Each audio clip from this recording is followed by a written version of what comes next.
যারা 2002 সালে ভোটার লিস্টে নাম ছিল তাদের কোনো কিছু দেখানোর প্রয়োজন নেই।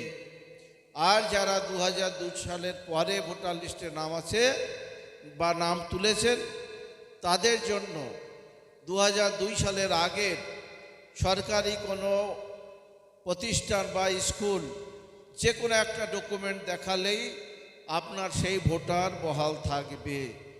আপনার যদি সেটাও না থাকে, আপনার মা বাবারও যদি থাকে 2002 সালের আগে, তবেও তার সেই ভোট কেউ কাটতে পারবে না। তারপরেও যদি কারো না থাকে, আমাদের ভারতবর্ষের যশস্বী প্রধানমন্ত্রী নরেন্দ্র মোদীজি এবং অমিত শাহজি বাংলাদেশ থেকে আসা উদ্বাস্তু মানুষ এবং শরণার্থী মানুষদের জন্য সিএ অ্যাক্টের মাধ্যমে নাগরিকত্ব দেওয়ার যে কাজ করছে, আমরা সেই সিএতে অ্যাপ্লিকেশন করব।